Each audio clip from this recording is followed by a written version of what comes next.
Hi there, welcome back to Maker Forte's Inktoberfest. We are at day 28 now, and it is Michelle here with you again today from Made by Michi. And today we are going to be doing some no-line coloring using the Color Hive Fog ink pad.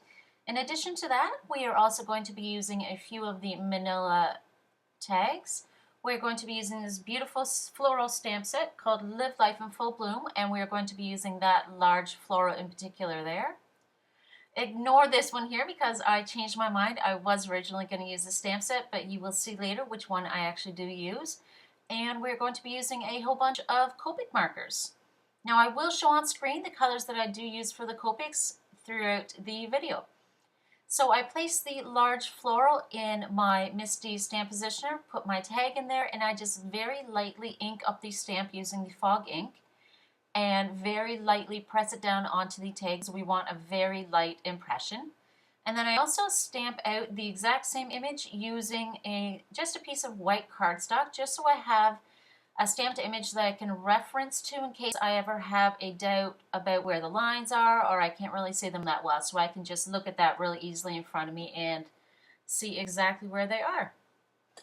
So now no line coloring, what exactly is that? For anybody that is not familiar with this technique, it is basically where you use a light colored ink to stamp your images so that when you are done with the coloring, you cannot see the outlines of the stamped piece. Compared to you would normally perhaps stamp it out using a black or a dark brown or even emboss your images. With this, once you are done the coloring, as long as you use a coloring medium that is darker than your stamped images, you will not be able to see the stamped lines when you are done with your pieces. So now to begin with, I go around with my lightest Copic marker and I just outline the entire image very lightly, not putting too much pressure on it, just so I have a nice fine line, but just so I can see where each petal on these flowers begin and where they end, so I can see exactly where I need to color each flower, each petal, and whatnot. So once I have all of that done, I begin to do my coloring. Now, people, they have different techniques which works best for them, but the way I normally tend to color in my images is I start with my darkest color and work my way down to my lightest. So for these florals, because I feel like the petals are a little bit curved, I start going in with my darkest color to the top and the bottom of each one. And I just start defining the petals that way. So I just go in doing some light flicks with the marker to each part of it, and then just work my way to my medium and my light one, adding some more light flicks of color and just blending it all until I'm happy with each one.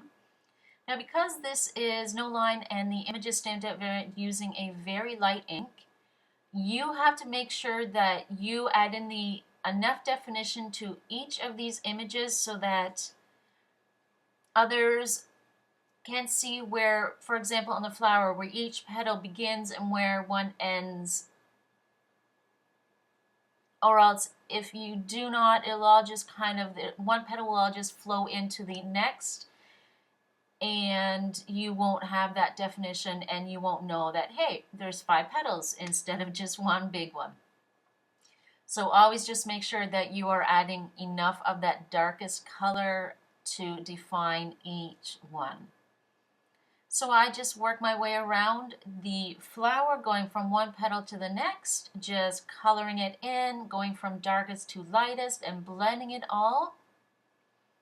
And there are a few little bits on these flowers where the petal is turned over, and all I do for that is I just go in and color it with the lightest color that I have. Nothing fancy there. But I just go around coloring each one, and what I do once I am done with each petal is I just go back in with my darkest color and I just add a little bit more color at the top and the bottom of it just for that little extra oomph. And I do just trace around each petal partially just to about halfway up with the darkest one again, just so you can see clearly exactly where each petal begins and each one ends, making your way around the entire flower. Now, no line coloring for me, it always seemed like such an intimidating technique because I always used to see so many amazing artists and colorists on Instagram and YouTube. I thought to myself, there is no way I would ever be able to do this technique justice and color as well as I see all of these people doing. It always just, yeah, I found it very intimidating and I always kind of shied away from it. But when I started learning this technique, it is actually not as hard as I thought it was. There are so many amazing tutorials out there and colorists and artists to learn from. There's so many references out there. It is actually not that hard once you get started doing it. Pretty much you make it as hard or as easy for yourself when you're first beginning. Always just use nice big open images, and I find images that are rounded as well are a little bit easier to work with. And pretty much the less detail possible at first will also work to your favor as well. So pretty much you just want to start I found that these flowers were perfect because there wasn't a whole lot of detail to them, but each petal was nice and open, and the rounded part on top, I thought these were perfect to use for this video. So yeah, so give this a try, definitely. Have fun with it and enjoy the no line coloring. You'll be surprised at how easy it can be. And I love the soft, painterly, artistic look that this technique gives you. It makes me feel like I'm much more of an artist than I really am. So I just go around adding the finishing touches to this flower, adding more definition to each petal in between with my darkest color, and that is it. I did color the rest of the petals for you. I did speed them up and added a little bit of music to them. So sit back and enjoy the coloring of the other flowers. I did do the fourth one off camera, but you will see that in the end as well. Enjoy! And as well, I will show all of the marker colors that I did use for each flower as well on screen.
So here are all of the flowers done. I absolutely love how soft of a look that this technique gives them.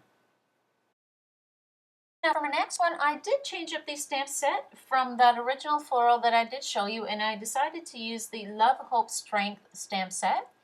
And in particular, the outline leaf image I decided to use because I thought that it would be easier and a lot better to show you using the leaf image compared to another floral.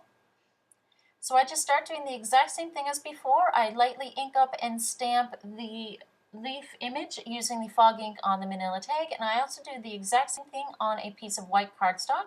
Again, just as a reference, if I ever have a question or I'm in doubt where the lines begin and where they end. So next, once I have those images stamped out, I just go back in with my lightest green color and just start to outline the entire image with that light color, just so I can see where I need to color in and try and stay in the lines. And then I just continue the coloring process, doing the exact same as I did before for the florals. I begin with my darkest color and work my way to my lightest at both the top and the bottom. I did this as well at the top and the bottom because I feel that these leaves are curved a bit, and when you add a dark color to both the top and the bottom, when the piece is finished, it will appear as if it is slightly curved. So I just start doing my coloring, blending, working my way from the dark to the light color. And then as well, once I am done coloring each of the leaves in, there is a vein in the middle of each one. I do just go back and very lightly trace over that with the dark color, just so you can define and see that more. And then I do also go back and lightly trace over the stem in the middle of the leaf branch, so it doesn't just appear as if the leaves are just floating in midair. So now to finish off this leaf cluster, I did speed up the rest of the coloring process, and I added a little bit of music to it as well. So sit back and relax, and I hope you enjoy the rest of the coloring of this leaf cluster.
And here are our two finished images that we have. I absolutely love how soft and delicate the no line coloring techniques gives your images.